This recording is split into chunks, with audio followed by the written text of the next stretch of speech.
इमरान खान साहब के सिक्योरिटी के जो है वो इश्यूज हैं। जिद क्यों है कि यहीं पर पेश करना है इमरान खान को? कानूनी तौर पर भी एक कंट्रोवर्शियल सी चीज बन गई है। राना सनाउल्लाह को गिरफ्तार करने के लिए कोशिश क्यों नहीं हुई और गुजरांवाला की अदालत में जाकर कह दिया कि राना सनाउल्लाह मिले नहीं है एड्रेस पे।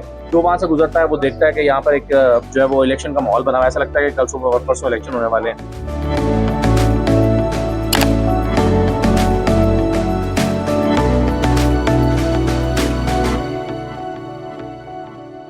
अस्सलाम वालेकुम। आज 16 मार्च है और दिन है जुमेरात का।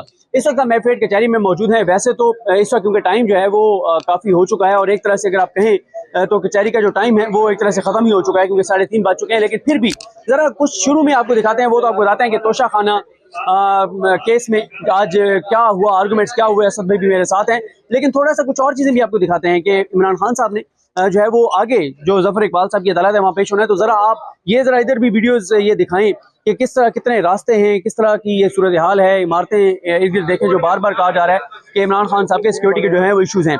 इस वक्त अगर आप ये देखें कि इस वक्त जब एक तरह से कोर्ट का टाइम खत्म हो गया है, 3:30 बज चुके हैं, तब भी आप देखें इन राहदारियों में, इन रास्तों पर कि कितने लोग हैं और किस तरह से हैं। असद भी आगे आ जाए तो आगे जरा जाके आपको दिखाते हैं कि किस तरह से यहाँ पे कितने लोग हैं और किस तरह के रास्ते हैं, किस तरह की सूरत हाल है। ये सारी चीज़ें आपको दिखाते हैं और इतने यहाँ पे रास्ते हैं, इतने गेट हैं और सिक्योरिटी के बहुत जो है वो सीरियस यहाँ पे इश्यूज हैं, सिक्योरिटी थ्रेट्स हैं इमरान खान के लिए। जो है वो अगर वो आते हैं तो बहुत ज़्यादा यहाँ पर सिक्योरिटी थ्रेट्स तो हैं। लेकिन असद भाई अभी तक के जो आर्गूमेंट्स हैं, हम थोड़ा सा आगे जाते भी हैं और आगे जाके वो परली साइड वाला रास्ता भी दिखाते हैं।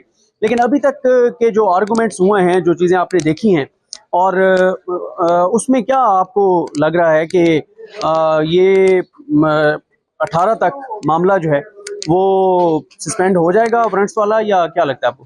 देखिए सजीद जान, एक बात आप भी सॉरी आपकी बात में इसलिए रोक रहा हूँ, थोड़ा सा इधर भी ये रास्ता दिखा दें।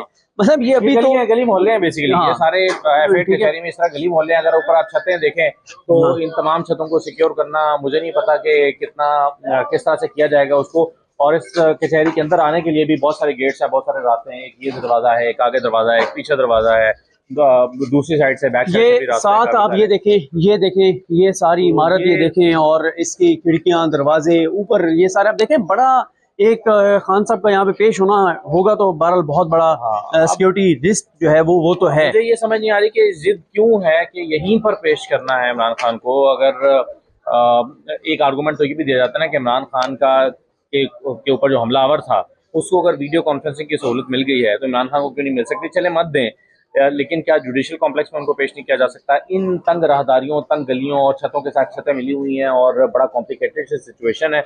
तो यहाँ पर जो है वो पेश करना, बहरहाल इमरान खान की सिक्योरिटी टीम को लगता है कि ये बड़ा मसला है और इमरान खान की सिक्योरिटी टीम का ख्याल है कि ये बड़ा अनसेफ जगह है। तो बाकी जो आपने सवाल किया था कि इमरान उस पे भी मैं आता हूँ थोड़ा सा। एक बार फिर जरा यार ये दिखाएं, ये सामने ये यानी ये रास्ते अभी देखें कि मतलब 3:30 हो गए हैं और 3:30 बजे इतना रश है कचहरी में और सैकड़ों यहाँ पर केसेस होते हैं, बल्कि मैं समझता हूँ हजारों जो है वो सैकड़ों केसेस होते हैं और हजारों लोग जो हैं और फिर जितने लोग इमरान खान के साथ आ जाते हैं अदालत में, तो यहाँ तो वैसे ही खुदा न खासा भगदड़ मच सकती है इन तंगलियों में। या तो फिर इसका कोई बाकायदा मैकेनिज्म बनाया जाए, और जो कि अभी तक नहीं लगता कि कोई ऐसा सिस्टम बनाया गया। और आप ये भी देखें कि वो पीडीएम हुकूमत जो इमरान खान की बदतरीन दुश्मन है, जिन्होंने कोई कसर नहीं छोड़ी, हर गैर कानूनी काम किया, वो उनके security threats letter Rana Sanaullah की वजारत ने जारी किए हैं कि दाइश टारगेट कर सकती है और दहशतगर्द ग्रुप टारगेट कर सकते हैं। और यहाँ तक कहा हुआ है कि पाकिस्तान की दुश्मन जो एजेंसीज हैं वो इमरान खान को मरवा के और ये सारी चीज करना चाहती हैं। तो अब आप उस पर बात करें, फिर मैं कुछ पॉइंट्स हैं वो भी सामने रखता हूँ। और यहाँ पे ये भी बताते चलें कि ख्वाजा हारिस साहब ने ये कहा था कि आप जो है वो ये करें कि ये जो केस है ये सुन लिया जाए जुडिशल कम्प्लेक्स में, वहाँ सिक्योरिटी के जरा बेहतर इंतजाम है। ठीक है, वो कह रहे हैं हम पेश होने के लिए तैयार हैं और ऐसे अदालती फैसले मौजूद हैं। इंटरनेशनल उन्होंने कुछ मिसालें दी और सारी चीजें कि यहाँ सिक्योरिटी किस तरह के मामला। तो इंडिया की एक जजमेंट का हवाला दिया, आप वहाँ पे शिफ्ट करते हैं और वहाँ पे सुन लेते हैं। अब जरा आज की हियरिंग पे देखें, इमरान खान साहब ने पेश तो होना है। अगर यहाँ से केस कहीं और ट्रांसफर नहीं होता और ये लगता भी है कि नहीं होगा, तो इमरान खान ने पेश तो होना है, परसों पेश होना है, मोस्ट लाइकली यही लग रहा है। अब इमरान खान को अभी जो फैसला महफूज हुआ है उसमें रिलीफ मिलता है या नहीं मिलता, दोनों सूरतों में इमरान खान ने पेश तो होना है और इसी अदालत में होना है। अब इसको मेरा ख्याल है ये उसके बाद जो है ये एक सियासी, चूंकि सियासी मुकदमात हैं, सियासी नौयत के केसेस हैं, तो इसका एनालिसिस भी मेरा ख्याल में सिद्दीक जान साहब सियासी अंदाज में ही होना चाहिए कि पिछले 2-3 दिन में जो कुछ हुआ है ये ये थोड़ा जफर इकबाल साहब की अदालत की बिल्कुल बाहर आप आ जाए ना, ये वो अदालत है जिसमें ये हमने बताया ही नहीं है कि ये अदालत है। जी हाँ, ये कोर्ट रूम है। तो यहाँ पर खालिद इमरान खान साहब को पेश होना है। अभी यहीं पर हेयरिंग हुई है और यहीं पर फैसला महफूज हुआ है। ये खालिद यूसुफ चौधरी साहब हैं इंसाफ लायर्स फोरम से, और दीगर इनके साथ अमार अल्ताफ साहब, और ये सब यहाँ पे असिस्ट कर रहे थे इमरान खान साहब की लीगल टीम को। लीगली तो ऐसे ये लोग बता सकते हैं कि एक शख्स ने अगर अंडरटेकिंग दे दी है कि मैं परसों पेश हो रहा हूँ, तो क्या किन ग्राउंड्स पे उसको रिजेक्ट किया जा सकता है अदालत में, किन ग्राउंड्स पे उस अंडरटेकिंग को रिजेक्ट किया जा सकता है कि वो ठीक नहीं है, उस पर साइन ठीक नहीं है, या हम इस अंडरटेकिंग को नहीं मानते, या आपने पेश होना है या हो या ना हो, गिरफ्तार करने के लिए अगर पुलिस गई है तो उसको गिरफ्तार किया जाए। मेरा ख्याल है ये एक कानूनी तौर पर भी एक कंट्रोवर्शियल सी चीज़ बन गई है, क्योंकि बहुत सारे वकला और पाकिस्तान के बड़े बड़े वकला का ये ख्याल है कि जो नोटिस सर्व करना होता है, नॉन अवेलेबल वारंट जो होता है, उसका मतलब ये होता है, कल आपसे भी यही बात हो रही थी कि इसका मतलब ये होता है कि आप जाते हैं, सर्व करते हैं, और उसके बाद अगर मुलजिम ये कह देता है कि जी मैं पेश हो जाऊंगा तो आपकी जिम्मेदारी खत्म, और पेश नहीं होता तो उसको तारीख करार दे दिया जाता है। हेलीकॉप्टरों के जरिए से गिरफ्तारी करनी है तो राना सनाउल्लाह के भी ऐसे वारंट जारी हुए हैं। राना सनाउल्लाह को गिरफ्तार करने के लिए कोशिश क्यों नहीं हुई, और गुजरांवाला की अदालत में जाकर कह दिया कि राना सनाउल्लाह मिले नहीं है एड्रेस पे। तो बहरहाल ये इसलिए मैं ये कह रहा था कि ये है सियासी नौयत का मामला, इसको सियासी अंदाज में ही देखना चाहिए, इसको अदालती पेचीदगियों के अंदाज में देख के तो मेरा ख्याल है ये कानून भी मस्क होगा और कुछ और चीजें होती रहेंगी। इस सियासी अंदाज में देखें किसका फायदा हुआ, किसका नुकसान हुआ है। पिछले 2-3 दिन में वो जिन्होंने जिद बना ली थी कि इमरान खान को गिरफ्तार करना है, वो अपनी जिद पूरी नहीं कर सके तो वो झुंझलाहट का शिकार हो गए हैं। तो सियासी तौर पर उनको क्या फायदा हुआ है, सियासी तौर पर नुकसान हुआ है। मेरा ख्याल है कि और इमरान खान की कैंपेन अगर जलसे से रोक दिया लाहौर हाई कोर्ट ने कि संडे को जलसा ना करें, तो जलसा होता या नहीं होता क्या फर्क पड़ता है। इमरान खान की कैंपेन चल रही है, सुबह से लेकर रात तक चल रही है, अदालतों में चल रही है, टेलीविजन पे चल रही है, अदालत से जब प्रोसीडिंग्स सब कवर करते हैं तो कैंपेन चल रही है, कारकुनान जमान पार्क में जमा है तो कैंपेन चल रही है। रात को वहां पर 3 बजे तक मेला लगा हुआ था, इतने हजारों कारकुनान जमा हो गए थे। वो सोशल मीडिया पर चलाया जा रहा है, जो वहां से गुजरता है वो देखता है कि यहाँ पर एक जो है वो इलेक्शन का माहौल बना हुआ है, ऐसा लगता है कि कल सुबह परसों इलेक्शन होने वाले हैं। तो ये मेरा ख्याल है कि जिन्होंने भी ये सियासी मनसूबा बनाया था, अगर तो ये मनसूबा इस हद तक खतरनाक है कि इमरान खान को उठाना है, लाना है, गिरफ्तार करना है और उसके बाद उसकी कोई जमानत शमानत फिर नहीं देनी, फिर वो लंबे अरसे के लिए है, अगर तो ये मनसूबा है तो फिर तो ये एक्सरसाइज ठीक की है उन्होंने अपने तौर पर। और अगर ये मनसूबा नहीं है, उन्होंने यहाँ पर सिर्फ पेश करना है, गिरफ्तार करके 2 दिन के बाद उनकी जमानत हो जानी है, तो फिर ये फेल मनसूबा है, फिर कोई मनसूबा नहीं है। देखिए, मैं खालिद यूसुफ चौधरी साहब की तरफ जाने से पहले ये जरूर बता दूं कि मेरा ये ख्याल है कि इमरान खान साहब के लिए एक बार फिर आज उनके नाकाबिले जमानत दौरान गिरफ्तारी जारी होने के खतरात जो हैं वो बरकरार हैं। वो हो सकते हैं जिस तरह से जज साहब को हम देख रहे हैं, उनके जो रिमार्क्स आ रहे हैं और जो सूरत हाल है। और हालांकि एक पॉइंट बड़ा इंपॉर्टेंट डिस्कस हुआ था इस्लामाबाद हाई कोर्ट में, और chief justice Islamabad high court ने भी सवाल किया था और खादी साहब ने भी नुकता रखा था कि अगर 18 को उनको पेश करना है तो 14 को गिरफ्तार करने पहुंच गए हैं, तो 14 को गिरफ्तार करके 18 तक कहाँ रखेंगे, और मकसद तो उस दिन हाजिरी यकीनी बनाना है ना, तो 14 को गिरफ्तार करना क्यों जरूरी है। ये तो हमें वाज़ेह तौर पर नजर आ रहा है, जिस तरह से वहाँ पे हमला किया गया कि कुछ लाशें गिराना मकसद था, खून गिराना मकसद था, खून बहाना मकसद था, और मकसद ये था कि कोई तसादुम हो और इस तरह से कोई जाने जाएं, पुलिस वालों की भी जाएं, रेंजर्स वालों की भी जाएं, उधर से पाकिस्तानी जो मासूम निहत्ते जो उनके सामने लड़ रहे थे उनसे रोक रहे थे, और उनको भी उनकी भी जाने जाएं ताकि कितना हालात ख़राब हो जाएं कि इलेक्शन जो है वो डिले हो जाएं। लेकिन आपसे खालिद यूसुफ चौधरी साहब ये पूछूंगा कि ये रिपोर्ट हुआ, ये जो टाउट वाली बात हुई थी, ये क्या हुआ था? अच्छा, उसमें जो इलेक्शन कमीशन के जो वकील साहब आए हुए थे, उन्होंने बात करते हुए कहा कि ये अंडरटेकिंग जो दी जा रही है, यहाँ बहुत सारे टाउट कचहरी के अंदर मिल जाते हैं जो इस तरह के अंडरटेकिंग दे सकते हैं।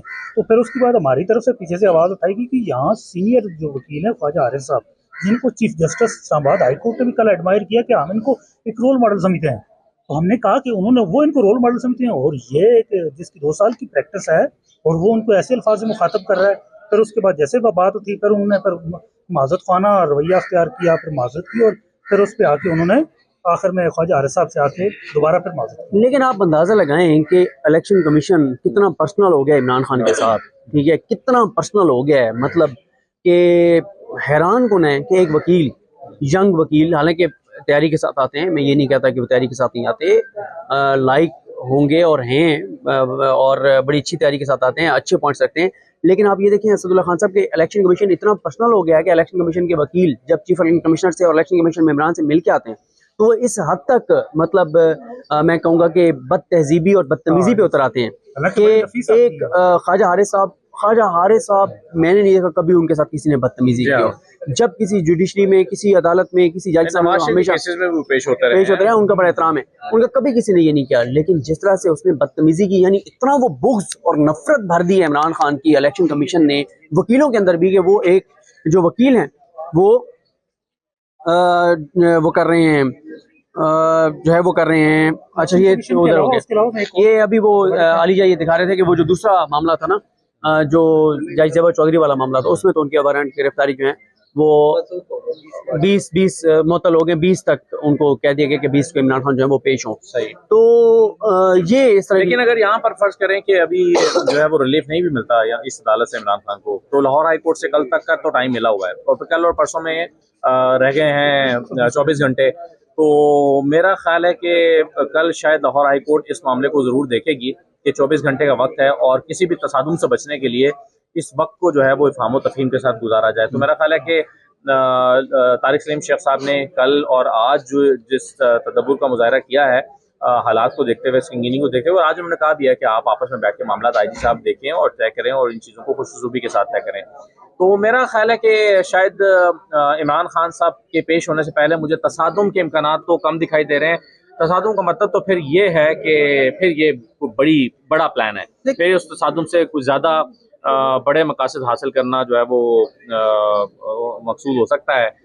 अगर इसके बावजूद अगर किसी तसादुम की तरफ जाते हैं, वैसे लाहौर हाई कोर्ट के इस फैसले के बाद मुझे लगता है कि तसादुम से रोकने की पूरी कोशिश जो है वो उस फैसले में नजर आती है। मैं इसमें एक डेवलपमेंट अभी बयान करूँ। आज केस की 3 बार हियरिंग हुई, एक सुबह 8:30 बजे, फिर 12 बजे और ऑनवर्ड पर 2:30 बजे रखी गई थी। अब उसमें सिर्फ इलेक्शन कमीशन के कौंसिल के लिए रखा गया था कि उनका क्या मौक़िफ़ है इस पर। अब जैसे ही 2:30 बजे तो IGP इस्लामाबाद जो है वो इन पर्सन खुद आके मौजूद हुए, आके बयानात दे रहे थे और पूरी सियासी तकरीर की है पूरी सारी। अब क्योंकि ख्वाजा हारिस साहब उस वक्त क्योंकि मौजूद नहीं थे, वो पहुंच रहे थे, हम सारे उधर मौजूद थे, पूरी उन्होंने एक सियासी तकरीर की है। फिर उसके बाद जो हमारे वकलात उनकी तरफ से आवाज़ उठाई गई है कि ये आइन और कानून की तकरीर कर रहे हैं यहाँ।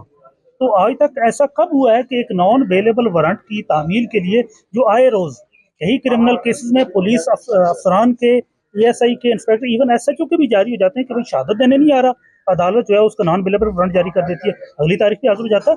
अब एक नॉन अवेलेबल वारंट के लिए आप DIG को उठा के भेज दें, एक SHO को वो मुखातब किया गया, हालांकि ये जा रहा है DIG। अब ये वहाँ जाके इनको थ्रो मैजिस्ट्रेट जाना चाहिए था, लेकिन ये डायरेक्ट लेके इन्होंने जाके वहाँ ऑपरेशन शुरू किया हुआ है। अब IGP आके इतना पर्सनल आके पूरी एक सियासी तकरीर कर रहे थे, बिल्कुल जैसे लग रहा था कुछ जलसे में है। तो फिर स्नब किया गया, फिर उनको ब्रेक लगाई गई, फिर अदालत की तरफ से भी रोका गया उनको कि कूल डाउन। चलें, आपका भी खालिद साहब शुक्रिया, असद भाई आपका भी शुक्रिया। अब मैं ज़रा ये जो हमारे यहाँ से रिपोर्टर्स ने रिपोर्ट किया, क्योंकि आपको पता है कि मेरा अपना आज केस था इस्लामाबाद हाई कोर्ट में और मैं वहाँ पर मौजूद था।